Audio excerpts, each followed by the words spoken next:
Okay, cool. So we are live. I hope. Well, we'll see afterwards. We might be talking into the we might be talking into the void for an hour.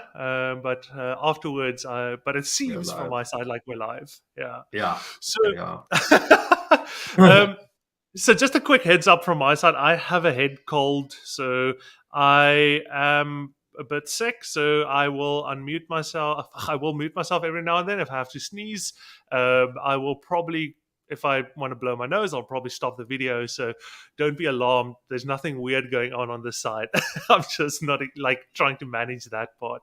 But yeah, let's get into it. Like, let's do a quick hour. Let's chat about what has happened in JavaScript this week and what all our thoughts are.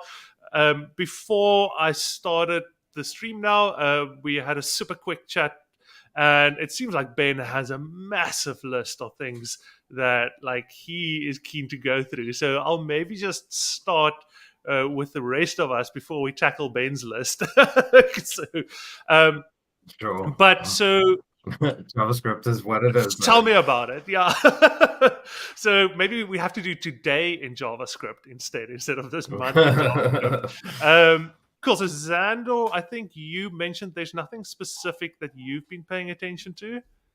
Xandor didn't know there was homework to do. No, well, not like in the last month. Like I found some interesting things, sure, but not in the last month. Yeah. Found this thing called Wacky Xandor's Work. been working so hard on that React 18 upgrade and I mean we can talk a lot about React 18 later, but and what we found there, but he's been doing the good work. So maybe in a month he'll he'll be able to tell us everything about React 18. Well, no, we succeeded. We succeeded in the React 18 upgrade, and I think that might be a good talking point for just now. Yeah, I'm curious to hear about that. Or maybe Xandor, just let us know if you want some time to just process the emotional trauma that caused. But we can dive into it if you're ready to. Well, I also learned how to use Firefox's new profiler feature. Oh, nice. In the process. That is one of the things that I really need to do a deep dive on. Like I'm ashamed at how little I actually know about the profiler, but yeah. Okay. So Mike, your side, you just mentioned, what was it? I can't remember the name. RSPack. RSPack is actually the first time I'm hearing about it. So we can maybe chat about that as well. From my side, there's a couple of things. I'm so disappointed with the whole Rust debacle that's going on now. It's the classic scene from Star Wars where it's like you're the one you were meant to fight them, not become them. Are we even allowed to say that name? Oh, sorry. I'll Thank you. It's only a draft at this point. Yeah. Chat. Please don't spell it out, please. So the R word. So I'm oh no, man, that sounds horrible. But anyway, so I'm whatever that thing is, I'm so disappointed with that. Schalk, is your other name Linus? Oh, that thing of Linus Tech Tips. Yes, that was hilarious. Geez. Okay, all right. Okay, first episode. Okay, let's keep this on the right path. But yeah. I think in terms of what I found that was really interesting this month is that whole discussion about clean code by Robert Martin, and I can't remember the other guy's name. Casey Muratori. Yes. I found that really interesting because I think a lot of people see that conversation as done and resolved 10 years ago. And it just kind of showed that the questions around clean code and all of that, like there's some big questions. It's nowhere near an actual shut case and something that has been solved. But yeah. And then Ben, hit us with your barrage of news. Yeah, well, I think we can get to my items one by one, but I'll just very briefly go over. We're going to talk about import maps, Storybook, HTMX, React 18, PNPM, something called Ranger.js, sorting in JavaScript and lists, GitHub's package provenance for npm, and a little bit of ES 2023. Okay, cool. Cool. That's the reduced version. Either it sounded much longer last time, or you kind of trimmed the fat a bit. I tried to measure twice and cut once. I measured the first time with you, and now the second measure is in. Okay, cool. I was the dry run. Yeah. Cool, Xander. So React 18. If you have to summarize it in a phrase, and it's not allowed to be concurrency, what other way would you have to describe it? Slightly faster. Oh, really? It's slightly faster, and part of the reason for that is, yeah. I mean, well, we had this one rich text area that on keystroke rendered 5 times and took about 600 milliseconds per render, and we got down to about 5 milliseconds per render and 3 renders due to the batching updates. So slightly faster. So in general, slightly faster. Yeah. But for this kind of like outlier use case, it's not like React itself was doing 550 milliseconds less work. It was things that React was triggering were now not being triggered as often. But yeah, React 18 batches updates. So we're you know, when it can, and that's still going to be worked on going forward. But let's say you have, I don't know, a use memo and then something else that depends on that use memo, maybe another use memo, and then you use callback and so on and so forth. Like those things are now batched as much as possible, those state updates and those things, so that you don't have unnecessary re-renders in between, which might not necessarily have resulted in perceptible updates to the DOM. I mean, we're still talking about milliseconds in many cases, but you know, it is going through the whole React render cycle where it does its reconciliation and creates the VDOM objects and then does the reconciliation for every update cycle. So if it can avoid doing that, that would be great. There were ways to kind of do that previously, but now it's just standard behavior. There were like some third-party utilities for that. Now it's just standard behavior. Do you think this, like, you're going to see the most gains where people are writing really bad code, and not necessarily a lot of gains when you are actually writing code that like is cognizant of renders? I think it depends on what bad code is. This is a can of worms. Yeah, I think it. Let's ask Uncle Bob. Yeah, go ahead. I think one of the biggest also performance gains is not just from batching; it's from the fact that they're dropping support for IE. So if sorry everyone that still needs to support IE, but you do not get to pass Go. MDN doesn't even give. I don't think MDN even gives browser stats for IE anymore.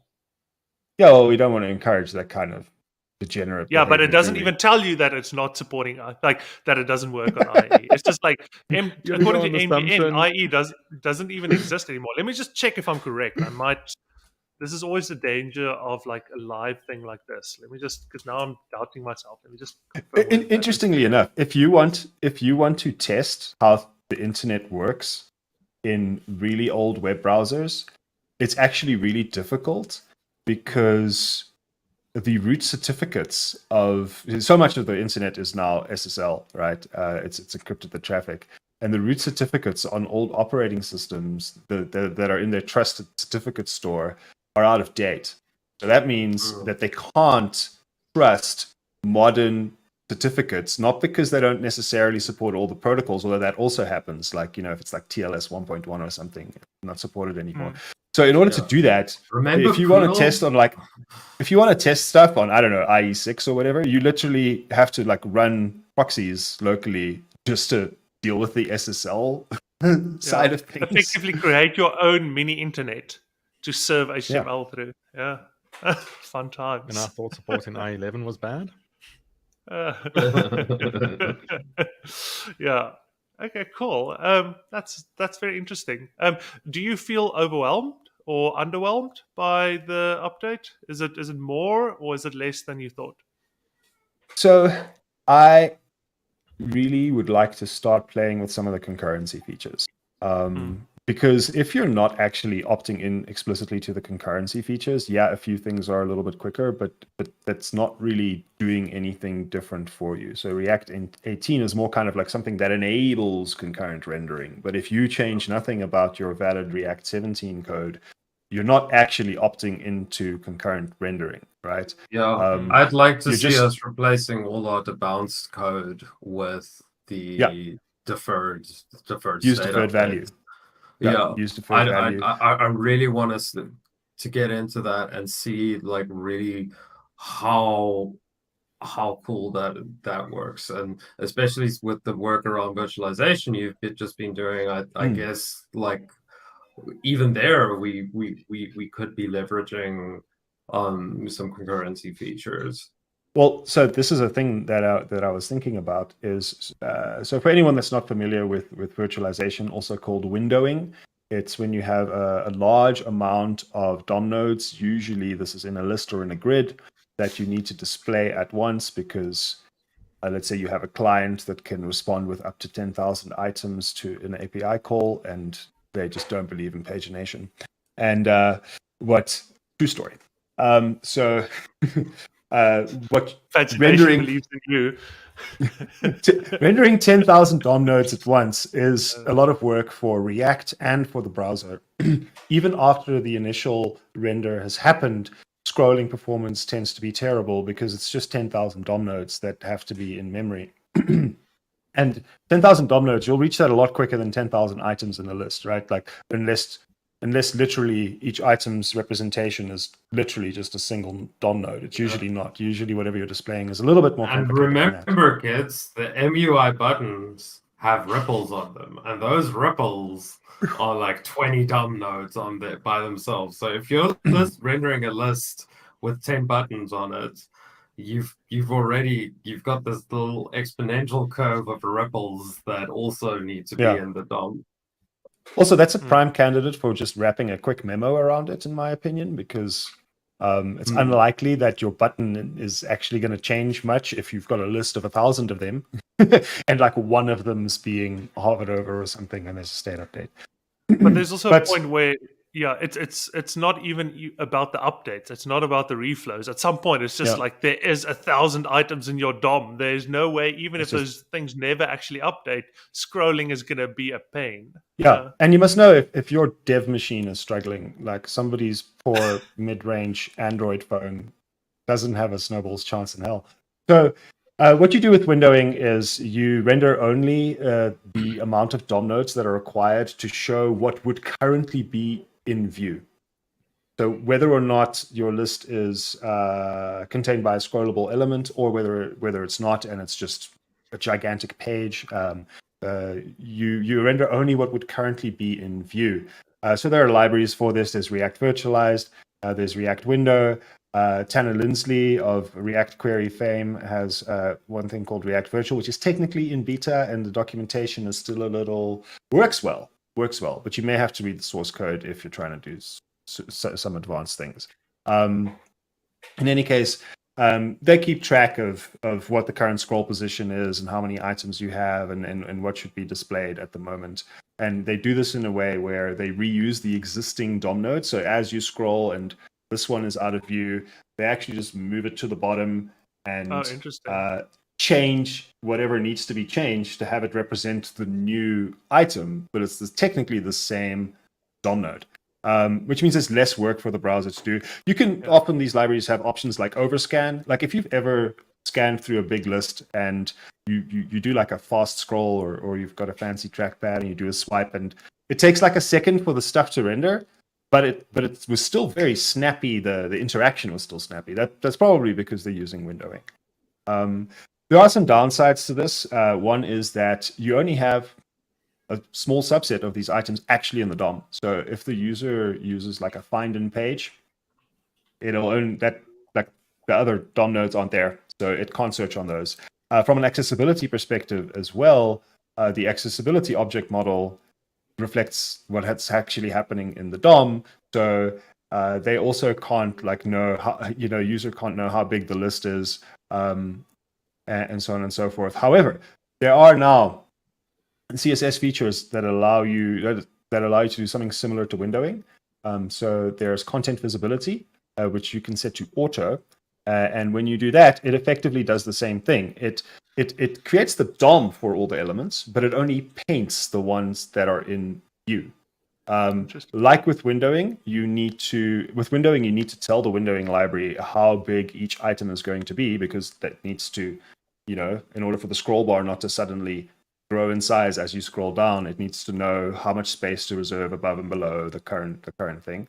With CSS, it's a similar thing, and there's something called, I think, constrain intrinsic size, where you can tell it what your estimate of the size is going to be. Once it's rendered an item once, it just keeps that in mind and will adjust it. So you can use that as an estimate in case your things are sized. And that improved. I tried that, and that improved scrolling performance a lot without windowing. So no windowing, no virtualization. I just used the CSS thing. However, the initial render was still had a very big performance hit. Like the UI stuttered, and I think that's both because React had to do a lot of work, and then we had to create like 10,000 DOM nodes in memory. Even though we weren't painting all, right, the browser still has to kind of create them. So I was thinking, wouldn't it be great if you were able to use React 18's concurrency features, like deferred value or something, and maybe create a hook for it? I'm not sure. I haven't thought too deeply about it, where you give it an array of, 10,000 items. And what it actually does in the background is it, takes like a chunk of them and actually renders those first. And then also in chunks, eventually renders the entire list, right? I feel like if you copy that with the CSS approach, you're eventually going to get the whole DOM. That might be slightly longer than an unchunked initial render might have been, but in a similar kind of ballpark.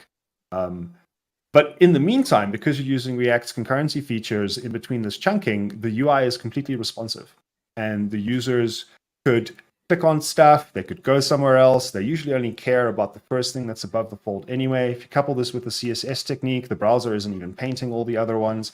I'm sure there's some point, maybe now it's 100,000 or 1 million DOM nodes, where you're still going to notice a performance impact. But I feel like that might be, for many cases, kind of from an accessibility perspective, a better solution than windowing. Because if you can chunk this initial render, but still render all the DOM nodes, and using the CSS, you don't have a scrolling performance problem. Yeah. I know, maybe I should make a library. Yeah, I don't know. Like in general, like there's just so many things. Like, at some point, your SEO like crawler or whatever is going to time out. Mm-hmm. There's just like practically a lot of problems with having so much stuff on a page at once. It just doesn't fit the way we model the internet at the moment. Yeah, for worse or for better. But yeah, it doesn't. But this could work even in infinite loaders or infinite scrollers, right? Like a user might be like, "Oh, I saw this thing. Control F, go back up," kind of thing. Currently, that wouldn't work because most of the time with infinite scrollers, people do use virtualization. So the list is not big in the beginning, but after you've scrolled a whole bunch of times, like the list would be huge. So they use virtualization for that reason, and it's weird because you can't kind of control F words, or, depending on how long your bathroom break is, like half an hour ago, right? Like, yeah, it's interesting. So I want to, like, after this, kind of maybe jump a bit on the RSpec. Did I get the name right? Yeah, nice. But just to that point, man, and this is like, so we did a web scraping workshop on Saturday, in which we actually scraped Meetup, because Meetup has an API. I think it's paid for. So what do? You're like, hey, no, I'm just going to scrape the site for free. I want to know how many members there are for FedSite. Let's just scrape the site. So when you go on the members, it has an infinite loader. And initially you're like, oh crap, because that's kind of like a web scraping nightmare. Because you can't just hit URL pages. So what I ended up doing, I effectively wrote this while loop that just like scrolls down 50 pixels every second and then checks, does something new load. And like, if you switch off the headless mode and you just see that thing go, it just gave me so much joy. Just seeing that little buddy go like, meep, meep, meep, meep, meep. Meep, meep, meep, meep, meep. You know, just chugging through that infinite scroll list, just scraping all of that. It's amazing. But yeah, so yeah, infinite loaders, infinite scrolling. Clients love it because it makes it look like Facebook. But I don't know. And you never need to see your footer if you've got infinite scrolling. So annoying. Yeah, Some websites I'm like, I want to, I don't know, see the contact or like, you know, the typical links you find at the bottom. Email, and then some sites, because they use the same footer that for all their pages, even the non-infinite scrolling ones, for like a split second, you do see those links. Yeah, that's even worse. They're coming with my mouse, and it's out of you again. Like, so what I do then is I open it up in the dev tools, and I literally inspect the HTML nodes to find it, and I'm like, there you are, and I copy it from my dev tools. I'm like, I have the phone number. Yeah. No, Let it be known that Schalk is a nerd. or you just set your actual, you throttle your browser to like slow 3G or something, and that gives you will not load like, before I gives get you there. like half an hour to actually copy that. Cool. So I'm glad you mentioned that, because that's a segue into something that I've been burning to ask Xandor. You mentioned earlier using the new Firefox profiler. I'm curious what your experience was, and also how you approached it. Did you do it in dev mode? Did you do it in prod? Like, what were the results that you saw? There's a lot to unpack there, and I'd love to hear the cliff notes. So what's interesting about it is the Firefox profiler is kind of built for, in some ways, Firefox as a whole, right? You can set it up. You can choose a little profile of like pre-selected settings when you open the profiler. I use Firefox nightly to develop stuff in new dev tools. I get them sooner than everybody else. And also it's nice to have like separation between all my other tabs, and I have ADHD. So I literally have like over hundreds of tabs open of stuff that I still need to like catalog and go through and systematize. And one day I'll do this. I actually have also, in addition to this, a saved session where I declared tab bankruptcy of over 1,000 tabs that I also still need to go through. But anyway, no wonder your infinite scrolling is like chugging up. Yeah, well, the day that Firefox, like when you start up Firefox, that it didn't auto load tabs that you hadn't yet tabbed to. I mean, in some ways, made my life better, but in other ways, it's very enabling behavior of Firefox. Just talking about that, like having that situation where you lose your session or you lose your window and you open it again and it doesn't give you that option gives me so much anxiety. Like, I lost 300 tabs a couple of months ago doing that. So sometimes Control-Shift-N. It's almost like that is not what tabs are intended for. Yeah, I know. Well, we have tab groups to the choir. Welcome to 2023. We have tab groups. So, sometimes pressing Control-Shift-N has opened the previous window, and there were my tabs. Sometimes it just lost that for whatever reason, and I couldn't do that. But then go into like wherever your home folder is for your Firefox profile, and there's I think a session store folder, and then for every Firefox update you've had, it's saved your session as a compressed JSON in like LZ4 format, but like it's Mozilla's own version of that. So, but anyways, there's tools you can still get, depending on how long you've been dragging all these tabs along with you, right? If some of them are there in your last update, then you can still save them. Anyway, the profiler is built. Yeah, I think the most interesting choice with the profiler is having it not be in the DevTools. Having it be getting to that. Like a little separated profile thing, where you, I first hated it, and then I was like, because we we got into a situation where the page would freeze up, but the profiler would still be able to write to disk, so you could open it up in the separate window. I think that was a good design decision from their team. But I'll let you talk on your point. Not my so point. The profiler kind of provides the browser as a whole, and you can kind of scope down into specific tabs. And even when you select a specific profile, like one for web developers rather than Firefox developers, it kind of defaults to being scoped on your tab, but it's actually profiled the whole browser in the meantime as well. So you could actually like zoom out again and see the different threads that are going on, because each tab is its own thread by default. I mean, like you can actually if you download Firefox Nightly and open the profiler tab in the dev tools, like you can mess around with that. They link to the documentation and everything else. What's really cool is it's you in the can mainline release now. I saw it in the mainline release. You can save and download profile data. You can share that. You can also publish online, because the profiler, the actual like there's two parts to it. There's the bit that records the profile, right? So that's built into the dev tools, built into the browser, and then there's the bit that displays the results of that profile in a human readable way.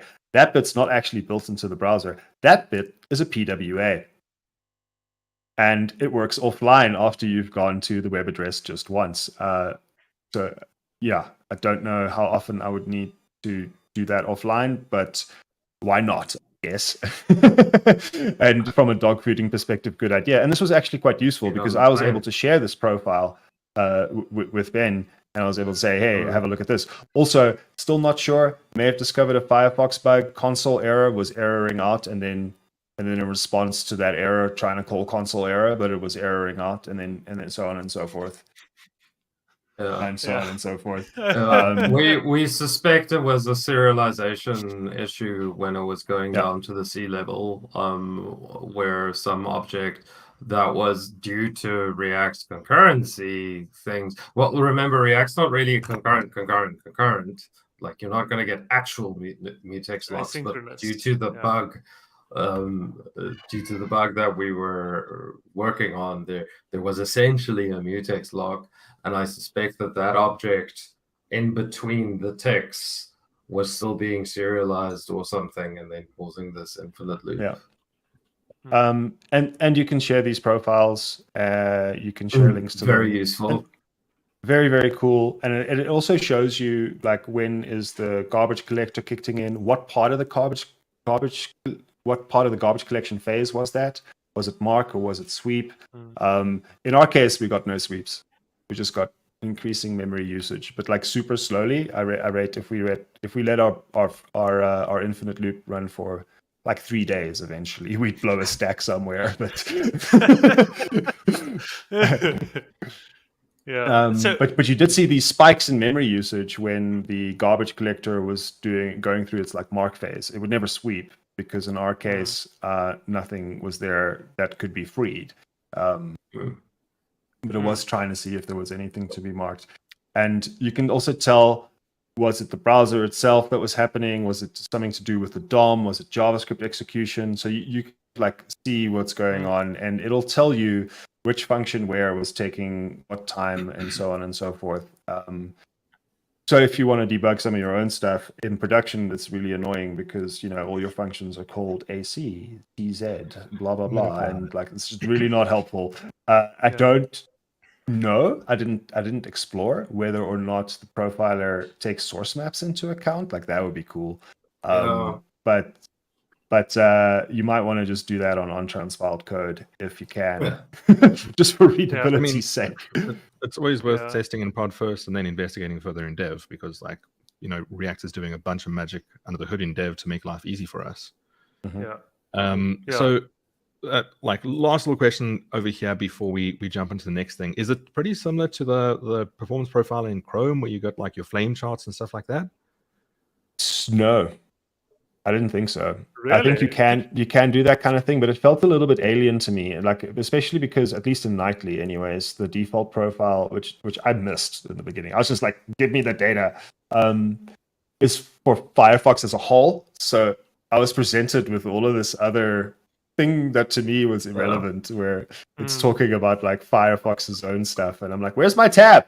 I'm just interested in that. So it wasn't quite the same. You can get access to that data, and you can do different views and try and analyze the data in different ways.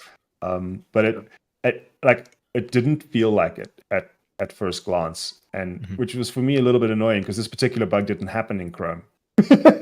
So we had to get stuff done, and like I couldn't just open Chrome and use the profiler that I was already familiar with.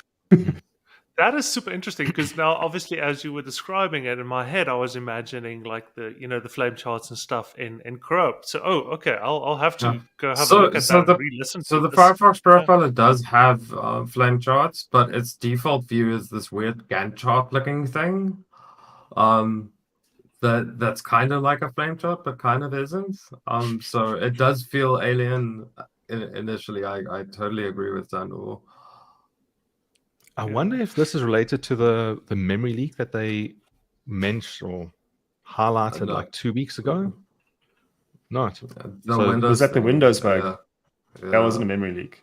They were just calling an OS API that caused Windows Defender to do a lot of work, and they were calling it a lot. There were 2 of these. So that was the initial one related to opening and closing YouTube 6 times. There was one announced like a week after that as well, I believe. I could be wrong here. I didn't read it, but I'm pretty certain there were 2 different ones. Interesting. Okay. I don't use Windows, so I will fact check myself while we talk about the next topic. So I'm curious with the current profiler that you get in Chrome. You can't profile web workers and those things, right? I stand to be corrected, but I'm under the impression that like you can't profile that. So I'm curious whether the fact that it sits outside the browser actually would allow you to kind of profile, how actually in your web worker, like what were the actual key points and how long did they take? I would expect yes, because this profiler allows you to kind of like even see what happens when you switch from JavaScript like into the C level of things, and back. So I would expect that yes, you would see the different threads per tab and how they're related and how that might work, which is actually interesting. One of the things that annoys me a lot about JavaScript is that we have these web workers, but it's not cheap to share data amongst different workers, right? You've got structured clone, which, it's optimized and whatever, but it's not as easy as just being like, here's a reference to the existing memory. Like, here's not a copy of it. And everyone's like, but race conditions and everything else. And like, yeah, I hear you. But when you do pure functional programming, none of that matters. Just like, it's I hear you. Interestingly enough, in the ES 2023 typed arrays can be shared. Yes, but across. But the problem with that is you need to, like, when you use an object, right, it does so much for you from a memory management perspective, right? Like, it reserves space, it like all of that. If you want to use typed arrays, like you to do that, but you want to have the interface of objects, like you have to build all of that machinery that's you get built in for free. Yeah, you have to do all of that. So it's not really ergonomic. What I'm really excited to see happening now, because we have these typed arrays and the way that they are is similar to Erlang and Elixir with their actor model. We're probably going to start seeing supervisors and Jane servers and all those patterns in JavaScript world. I think there is actually an actor model JavaScript thing. Node.js. Can I stick my hand up and ask for explain like in 5 of what an actor model is? Man, it's OOP for smart people. Yeah. So I have to deal with it then for 2 reasons.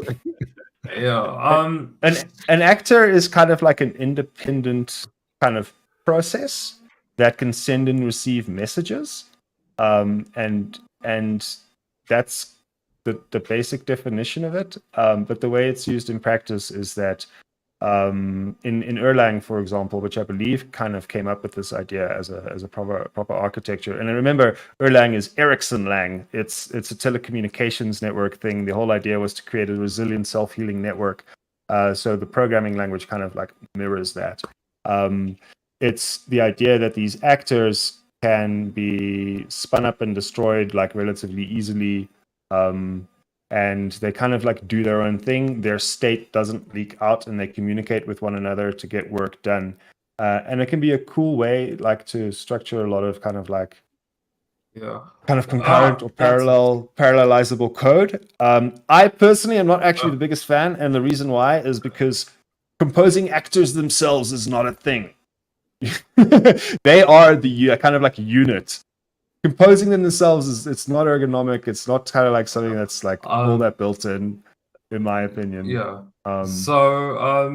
Natalie Cuthbert from Stitch Money built a library called NACT, NACT.xyz is their site for Node.js. That has really good ergonomics compared to things like Akka. So just big shout out to Natalie for the work there and the Stitch team on the work they've been doing on NACT. If anyone's interested in the actor model, either go check out that or Akka, or rather start with Elixir and Erlang so you can get a very good understanding of like what a supervisor is, what a process is, what a chain server is, how you share data, safely share data between concurrent actors and all those things. At risk of taking us further on a tangent, their tagline here on NACT.xyz is NACT is Redux, but for the server. Can you guys maybe like hopefully most people listening to it will know what Redux is. So this is cool. This is cool because like I have this thing about Redux. So the biggest lie. Everyone has a thing about Redux. No one is like, I don't have any feelings about Redux. I'm indifferent. The biggest lie in the software industry is that NoSQL is schemaless. Right, so that's the biggest lie. The second biggest lie in the software industry is that you need Redux to manage your state. That's not what Redux is for. Oh, this video is going to get so much dislikes. Sufficiently complex object graphs with dependent keys that need to be changed on the same action and can have this like web of change from data in new state. It almost sounds like a lens now. Yeah, like, but that's what Redux is really good at. If I have this like huge object graph, a database, but if I have this huge object graph and I have a node 10 levels down here and a node on like the first level and a list of nodes with a node in here that has to change for an action, reducers are probably the most ergonomic way to declare state transformations on graphs like that. And Redux is really good at that. But I think I'm preaching to the choir probably because it's fallen out of favor a lot. But you probably don't need Redux if you're not doing like these dependent state updates or so you mentioned which is how you would model a UI in a graph, but so I can see why the initial thing was there. But ergonomically, Redux can be, and the reducer pattern can be very, very powerful for those dependent updates. So Mike? for modeling graphs and dependent updates, wouldn't like an atomic manager be more ergonomic? Like that? If I had something like that, that's probably what I would reach for. Well, that's why Xstate is becoming popular now, right? State machines. Because state machines also can give you some correctness guarantees that you can put on the on your compilation step. that you can leverage with reducers if you have dependent and covariant types. But most languages haven't really got that right yet. It's interesting that you so mentioned. go ahead, Sorry, Schalk. go ahead. So it's interesting that you mentioned X state because like I think one of the things that kind of I don't know like has put me off X state a bit is like where I see people use it, like they do what people used to do with Redux as well. They just like chuck everything in X state, like literally anything, whether it makes sense to manage it as a state machine or not. And so what I then find is like because you're stretching that model so far that the code actually becomes worse and it becomes less readable because now you're managing everything in X state and things that aren't even like don't fit like a state machine model very nicely. You're giving me PTSD here, man. Yeah, like, but this is You're what I found with triggering my Redux. PTSD. This is what I found with Redux back in the day as well. Like, why not put like people like let's put every single keystroke in Redux. If you have an input and you press the letter A, whoop, there it goes into the global store. Look, but Xstate gives you some better guarantees, and I can't remember whether it was David, Mateus, or Matt who did the talk about not using useEffect for everything. But like the impact, I think it was David. The impact that has had on React developers and like I think that was a great talk. Like just that, and it was a shill for Xstate, but that talk on its own has had a cleanliness benefit and an ergonomic benefit in the React world, unlike anything in a long while. It was just like Dan Abramov's coming in the early tens. I feel like that talk had a similar effect. Also Zod, right? Zod changed the world. Zod changed everything. But that's Mr. Matt's contribution, and I think we must just have a moment of silence and thanks for Mr. Matt and Zod. Yes, I'm loving Zod. Incidentally, I found the genesis of Zod in a GitHub issue the other day. It was in Yap. There was like you couldn't do a union in Yap, and like somewhere in a GitHub issue, someone was like, "Hey, I created this library because of this issue that like solves this," and it's a link to Zod. Here I found it. Sometimes you end up finding these kind of like momentous things in the weirdest places. Well, I mean, the rest of the world doesn't care. I don't mean to change the topic from something that's amazing that we all love, but we've had we've just scraped the surface with the state managers, but to try to have a better understanding here, why is Nact calling itself Redux for servers? Like, because processes and actors are modeled as a graph.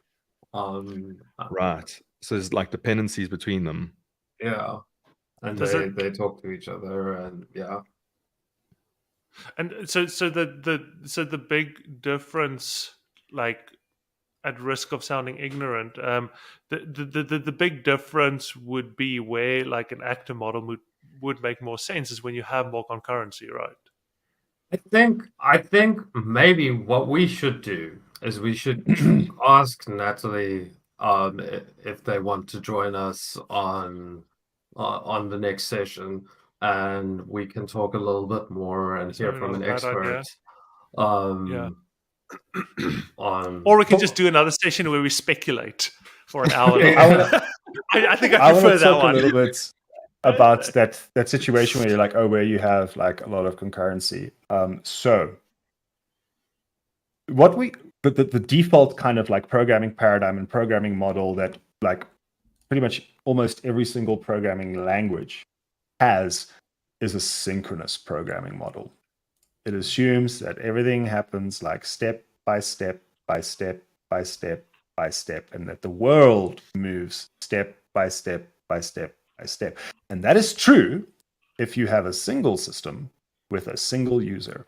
The second that is no longer true, things somewhere are asynchronous, right? Somewhere online, things are asynchronous. You can have things happening at the same time.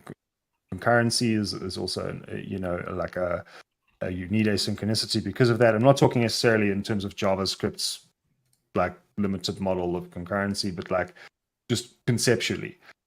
So for most programming, this is a fact of life, because unless you're creating a standard in, standard output command line application, you basically have this as a fact of your life. And in front end, you by definition almost always working with a distributed system, because it's very rare that you have something that's completely static and it just like works only in the browser and like doesn't communicate with the server in any way. So you have a distributed system, and therefore asynchronicity is just a fact of life. And in real life, the real world, asynchronicity is everywhere. How often do you go and speak to someone and like wait until they do the thing that you asked for, and you just like twiddle your thumbs and you do absolutely nothing, like while they do everything else they had on their list before they get to your thing, and then you go back to your desk with your answer? Like, you don't do that, right? Like, there's a boomer joke there about my wife or something.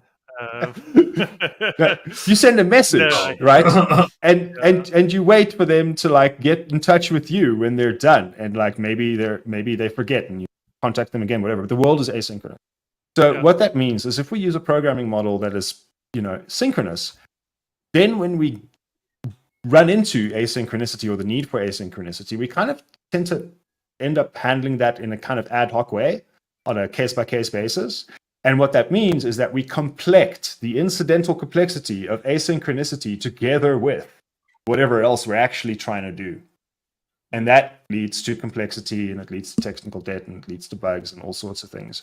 So when you use reactive kinds of programming, of which the actor model is one, you're basically saying, okay, cool, this kind of incidental complexity of asynchronicity, we're dealing with that explicitly in its own layer, right? So that we have these kind of like isolated spaces where we can act like the world is synchronous. And that simplifies the programming model, because you separate those concerns. So this is true not just for the actor model, this is true for other ways of dealing with asynchronicity, like in Haskell, where asynchronicity is handled by monads. Like, your business logic is also pure and doesn't have to care about the order of time. And there are other ways to do this. Incidentally, I didn't come up with this myself. Thanks, Dave Farley of the Continuous Delivery YouTube channel. So I actually think so. Like, I know that Douglas Crockford was very opposed to. Sorry, go ahead. I made a mistake. Zod is not from Matt Pocock. It is from Colin Hacks. I just know Matt contributes a lot to Zod. Sorry, Colin. And everything else, the TypeScript wizard is just casting spells on every TypeScript library, and he cast an illusion spell on me and made me think he wrote Zod. He is the poster boy for it, though. Like, yeah. I don't think it'd have gained the traction it had if it wasn't for his courses. Like, yeah, really, those are good brilliant stuff. courses as well. So, still, thank you for what you've done, Matt. But Colin, we're sorry, Colin. You're our hero. Apologize. Colin, if you're watching this, we're sorry. Like, props to you for making Zod. You literally changed the world, in my opinion. through transitive something or other, we need to say thanks to Colin for TRPC as well. Oh yes, absolutely. Oh man, like you guys that are actually writing your own JavaScript backends. Oh man, yeah. Like, I need to come to that world. Like, I'm doing so many transformations on data that I get back from an API before I even want to put type safety around it. Oh man, like, I'm so jealous of you guys. Or maybe a quick word from our sponsors then. We should have actually mentioned that in the beginning. But like, so I think, sorry, I neglected that, and but it is in the thumbnail though, so I'll use the thumbnail on YouTube. But yeah, So- Ben, do you just want to quickly tell us about Quick Operativa?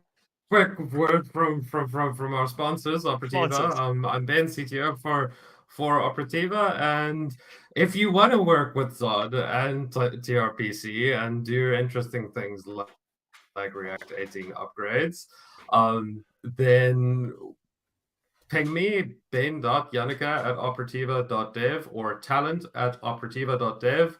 We are hiring for all roles at the moment. We are very specifically looking for a principal engineer, and in the South African market, we go look at ZATech for our job posting for more information, or contact me directly if you want to work with us all day, every day. If you wanna transform things that get spit to you from a PHP API, come speak to me. I have some good opportunities lined up right for you.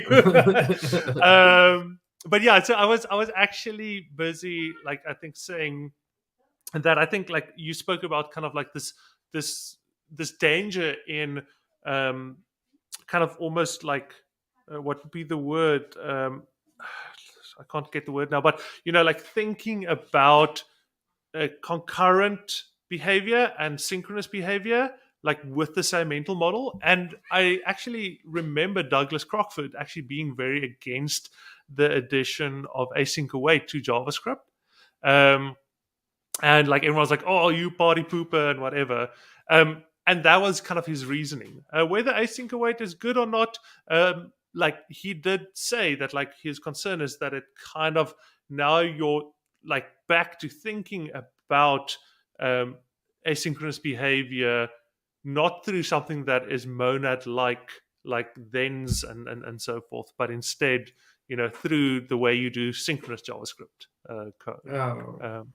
Yeah. Well, there's a I think in some ways I would agree with that, because it means people are complecting their asynchronicity into their business logic code and not really thinking about it like as explicitly. It's easy to write code that, even though you're not doing it properly, like works well enough, right? The amount of times that I've seen await foo, await bar, await baz, and these things are not dependent on one another. So you've got this loading waterfall for no reason. Yeah, exactly, right?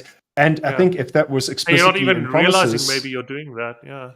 Yeah, if that was explicitly in promises, maybe it's a little bit easier to, just because await is a built-in syntax thing, and promise is like, okay, cool, this is like an object that like has methods on it, and maybe people don't think of it that way. So yeah, I get that, but on the other hand, like JavaScript has to serve such a wide audience. For many people, it's their first programming language, and although making the easy thing perhaps not always the right thing, like is wrong from an ultimate performance or like doing the right thing kind of way. But sorry, there was a bit of an internet hitch there. But at the other hand, making it easy to do something that works at all is also its own kind of strength, right? It makes things accessible.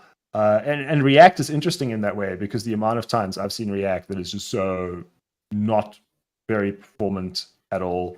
But the reason it's not performant is because it was written in my cases by juniors that and in many cases didn't have meaningful senior guidance, right? But it did work, right? It did actually work. Ben is so ahead of the curve. He's writing code that's going to run on the processes that we're going to have available in 10 years. It can't run on today's processes. It's a resource intensive. People don't understand. So like, example.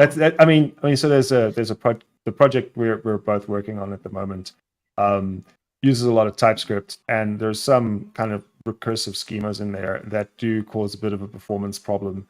And on my machine, often like my built-in LSP is just it's laughably slow. Like I can watch it catch up to my keystrokes. And M's like, and Ben's like, yeah, but on my M1 this works fine. Works on my machine. M1 Pro. M1 Pro. On my M1 Pro this works fine. Yeah. If you just hit it straight with a curl, it's fine. Like, why even need the browser?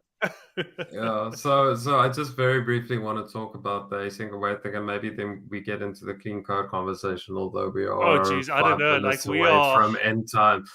At Operativa, we like to say that less code makes for better products. And if I look at async await and I look at the conversation around academic kind of integrity and theoretical, like, mental model changes that it makes versus the effect it's had on the engineers I work with and their ability to deliver business impact, I'd say it's a net positive. And Joel Spolsky speaks about leaky abstractions, right? Any syntactic sugar or this class of thing is just an abstraction we're using. And I've had this thing in myself that I've always wanted to say on this podcast, now I get to, is I believe that we see so many self-taught engineers in programming because fundamentally what we do as programmers is we create abstractions, and because a lot of our abstractions and good abstractions are self-documenting, it is what makes our industry so accessible, and what makes our craft so accessible is it's a recursive thing. It is, by definition of us being abstraction creators, that's really what we are. Good abstractions are easy to learn, and enable people to access our industry much more trivially than others. And even though we write terrible documentation, we still write some documentation, right? But a good abstraction is self-documenting, and async await is, I think, a good abstraction. And Spolsky's law of leaky abstractions states that any sufficiently complex abstraction is going to leak its implementation details. So you should build in trapdoors, and it does. The language does build in a trapdoor for you to fall back to the monadic patterns. So I think it's an example of I disagree with Mr. Martin on this point, and I think it was a good addition, and I think it's a beautiful abstraction, actually. Yeah. So there was actually Douglas Crockford. I don't know. Oh, was it Crockford, not Martin? Yeah. So that also, you also need to take that into account. Like, this is literally the guy that said we need to get rid of JavaScript. So it's in a way it's similar to Haskell's do syntax for monads. Where it just reads a lot more naturally, and you're acting like you're not necessarily inside of the like monadic land, but you're still able to do monadic things. But like, this is interesting. Like, and I wish there was more time, and maybe we can unpack this the next time we chat. But my guess is there'll be so many other things. I've actually been really fascinated by Quick recently. I don't know if any of you guys have played around with Quick. It actually has some big names, specifically from the Angular world, behind it. I never realized it. I thought this was kind of like in the realm of, just another framework. They share some core maintainers, literally, don't they? Yeah. And so what I find super interesting about Quick's whole methodology, or their guiding principle for now, like, we'll see how this pans out, is that the problem, for example, that React is trying to solve now is it is trying to almost force both server-side logic and client-side logic into the same paradigm.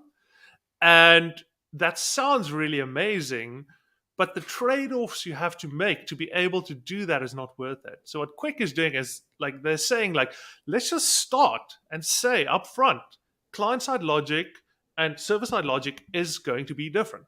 Like, those aren't interchangeable. And I find that very interesting because, you know, and I think with React and all of that, has definitely been this focus on developer experience. But, like, are we maybe losing some stuff in our push for developer experience? And, like, I find that interesting. I don't know whether that is the case or not. I just find it interesting that they React almost Forget draw. is just going to change everything. React Forget is going to change everything and make Quick and Solid and everything else irrelevant. That's Well, there you hashtag heard my it. opinion. That, That's is hashtag that my opinion. I'm willing to put good money on it. Dan's going to be doing his React from Another Universe talk soon. So Yeah.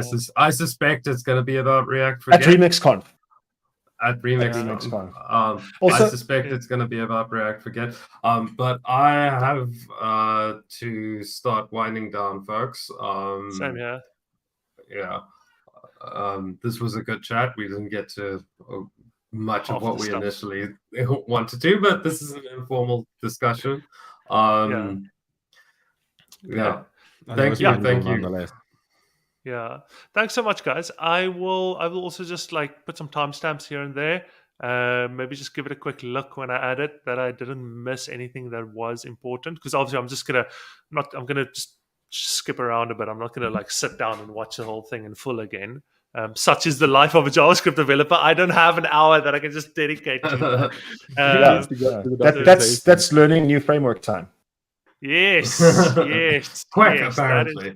that's actually, like, trying to get React 18 in prod, like, literally on the bleeding edge time that I could be spending. All right. Ben, talking about new new JavaScript frameworks, have you heard of Daishi's Waku work? Yeah, I'm excited for that.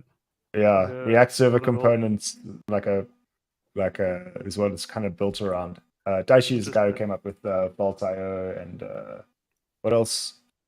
Jotai, and he's a maintainer of Zustand. He also came up with React Tracked and like Tracked Context, I think it is as well. He's crazy in the state management world, like really incredible work.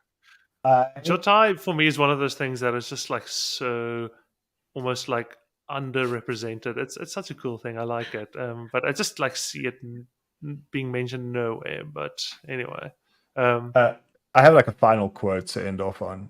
We can. Yes, let's end with a quote. All right. Each one of us. This is from Borat. so this is from page 1 of The Structure and Interpretation of Computer Programs, which is a classic book on published by MIT. You can get it for free on the internet. There's now a JavaScript edition of it, so relevant to this podcast. Anyway, right at the beginning, they start with a quote from John Locke, who is a philosopher, from an essay concerning human understanding. And it says, "The acts of the mind, wherein it exerts its power over simple ideas, are chiefly these three. 1, combining several ideas into one compound one, thus all complex ideas are made. 2, the second is bringing two ideas, whether simple or complex, together and setting them by one another so as to take a view of them at once, without uniting them into one, by which it gets all its ideas of relations. 3, the third is separating them from all other ideas that accompany them in their real existence. This is called abstraction, and thus all its general ideas are made." I love this because this is the essence of computer programming. And it's also what ChatGPT can't do yet. And also why. So to be very on point, then I'm actually going to share a different quote to the one that I wanted to. Confucius said, "The person who says they can and the person who says they cannot, both are correct."